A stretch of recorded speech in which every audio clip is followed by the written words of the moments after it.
A special space, building a third space for a community. The core of a community is its people and the relationships they build through shared experiences, mutual support, and their ability to connect. What is a better place to connect than in a public space? But when you want to build a third space that allows people to come and stay for a socially acceptable amount of time, whether it's for a 30-minute lunch break, a couple hours to explore through exhibits, or what have you, you need to understand the type of people you are opening your business to. First and foremost, let's talk about the cookie cutter spaces. When building a space for public to be able to come and go as they please, there are the stereotypical third spaces. Think of the average run-of-the-mill coffee shop, bar, or restaurant. There are tables, chairs, maybe some booths if you're feeling special. The intention is for people to sit in order or even take things to go. Other cookie cutter spaces, in a broader sense, are the retail spaces such as malls, bookstores, convenience stores, or supermarkets. In retail, those third spaces are basically any commodity that welcomes you in with the goal to sell you something or buy something from you. But those types of spaces also have a larger range that we will discuss later. Think about where people can go to work out, such as a gym, or learn a new skill through cooking classes. Those are a special type of space where you are paying to use equipment with a goal in mind. They are very prevalent in our society, and those spaces are also where people can make connections with each other. Those types of spaces are not far from the food or retail sectors of third spaces. In fact, they are connected. Other spaces, libraries, local parks, or clothing drives. Those are the spaces that are indirectly paid for, meaning you are not expected to pay for when you visit, because they are funded by donations or tax payments, but they are important to a community nonetheless. So you want to start a business or improve the one you have. These upcoming slides will go over the things to know about creating a special type of third space that will keep people coming back for more. People want a sense of belonging. People will also support something that they know will support them in turn. Let's take you out of the build and they will come mentality for a moment. Yes, it's a good mentality for a business. But this isn't just about a profit, it's about a community. Give your community a reason to come back to you time and time again. And that starts with step 1. Know your audience. Since I am a college student, I'm going to use the next few slides to discuss how to cater to the college audience. Whether you wish to set up camp on or just outside of campus, there are some things to consider. Let's talk about the on and off campus spaces that college students are provided with, and then the day and night life of a college student. On campus, cafeteria, this is an area for snacks, meals, and usually open for a limited time during the day. If the cafeteria closes, students usually have to go off campus to get their meals unless they are living off of vending machines for that day. The next space is the library, a good study location or a place to pass the time away when in the in-between zone of classes. And school events. This could include sports going on or school clubs setting up trying to get students to join, or even school-hosted events in rooms for new students or just students who happen to be on campus and want to get free stuff out of it. These aren't usually spaces for outside businesses to reside, but usually spaces for outside businesses to surround for easy access to college students. Off campus. Restaurants, cafes, bars. This is where the businesses thrive. Food places are a valuable third space, and there are a lot of them. But one thing that could be beneficial for the student populace is to have places that stay open later in the day other than a bar. On the Miami University Oxford campus, a good example of that would be Insomnia Cookie. However, there are no good seating options there. It's not a study space or a place to simply exist for a bit of time. Students like a place to exist. Stores or craft markets. Anything that is local brings a special charm to a community, not just students. When you have a space that hosts events such as a craft market, you are welcoming in a larger audience than before. My note is to get creative. The day life of a college student. This is usually when a student is taking classes or working. But study places are very appreciated. Whether it is a coffee shop or park, a well taken care of restorative place is always welcome. Gyms as well. People like to have an escape from stress. Having places like a gym is a good restorative place that can attract business. The nightlife of a college student. If they're not studying, they're probably partying. If they're not partying, they're either in bed rotting or finding something else to do with their friends or family or just by themselves. Where's my point? People will still find a place to be regardless of what's out there. The goal is to provide a space people enjoy. Source for data.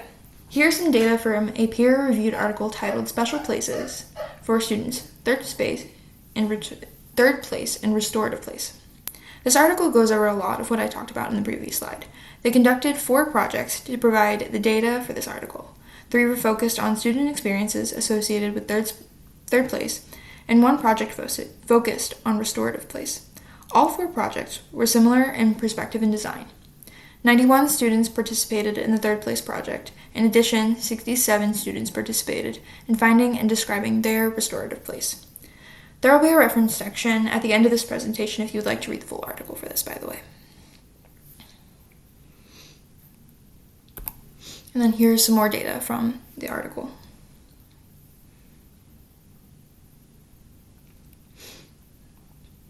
Next, what makes you stand out in the business? Let's talk about the unique types of third spaces. This includes museums, amusement parks, and escape rooms. These all have their own special flair to them. Another thing to add is that they are fairly spaced out between cities or even states, which can help with competition. Now, I'm not saying that every business entrepreneur needs to open up an extravagant business, although it would be fun to have more of those. But we can expand on the cookie-cutter spaces that were mentioned earlier. Here are some examples of how to expand upon these spaces. Let's start with coffee shops. Coffee shops have been one of the more thriving third spaces in our society. Incorporating indie bookstores is a good way to help certain businesses and make things more accessible. Selling local arts in these places are also things that we can do with more of that space. We have become a very tech-central society, often overlooking the arts. These are good ways to have some sort of involvement in the community, and also not forget about some of the more luxury items that are more affordable since they're by small artists. A coffee shop with the handmade mugs being sold goes well with a brand. Bars. Having things like open mic nights, dancing, and bar games all bring people in to have a good time while supporting a business. Malls. A lot of malls are losing some of their stores and becoming more vacant. Adding interactive spaces such as bringing back arcades or having a piano or things like a life-size game of chess and the kids sections where children are allowed to play bring more people into these buildings. Hosting small businesses like Findlay Market does in Cincinnati, but in an indoor space such as a mall also gets people to come inside and shop and look around. Restaurants. A lot of non-fast food places have their own happy hours, but even hosting trivia or having customers solve a mystery game and win a prize also brings business and breaks people out of the individual mindset. Gyms. Some people are intimidated by not knowing what to do with weights when they're starting out. Having workout classes or self-defense classes in these places brings more business and a sense of community. Even having more things like rock walls or monkey bars can help people trick their brains into working out because it's almost like they're playing instead of just working out. Local parks. Sports like frisbee golf and pickleball have been getting more popular, and some parks have added baskets or repurposed tennis courts to include these to get more people to come to their spaces. But there's even more niche things that could be added, a simple foursquare area, cornhole, tetherball as well. Hosting community events, having people come into these spaces to watch a movie in the summer. Drive-ins aren't as common anymore, but parks that are close to large neighborhoods can still have things that incorporate their community.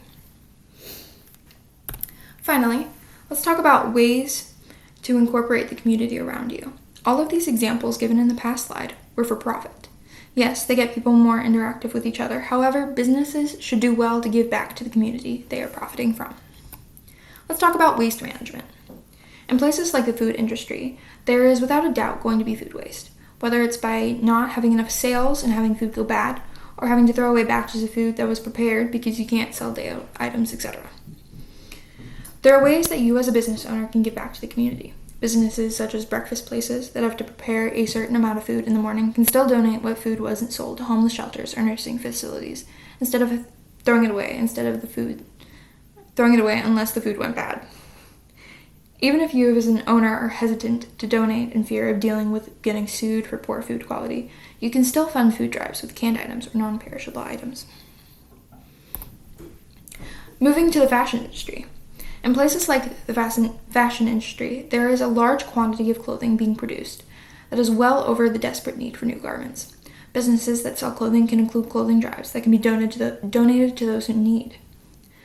Even old blankets can be repurposed for animal shelters, homeless shelters, etc. Instead of throwing away unsold or tattered clothing that businesses were trying to sell, those items can be repurposed. Landfills are not infinite. T-shirts can be repurposed as rags. The goal is to make use of what is already there and help reduce waste. Let's talk about other ideas. Adding safety resources.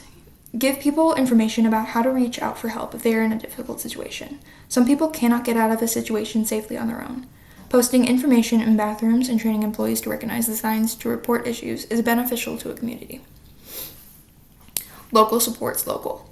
Have business cards for other local businesses within your public property. This doesn't need to be competitors, but tutoring information, lawn care, martial arts companies, etc. Network with the businesses around you. And then go social. Find new ways to advertise your company events, get live feedback from your customers on how to improve your business or to gain more attractions. Here are my resources that I used. I also wanted to include this movement that is being pushed in Cincinnati since it provides more details about the things that have been discussed in this presentation. I highly encourage people to incorporate the community in their spaces they are benefiting from. And finally, thank you for following along with my presentation.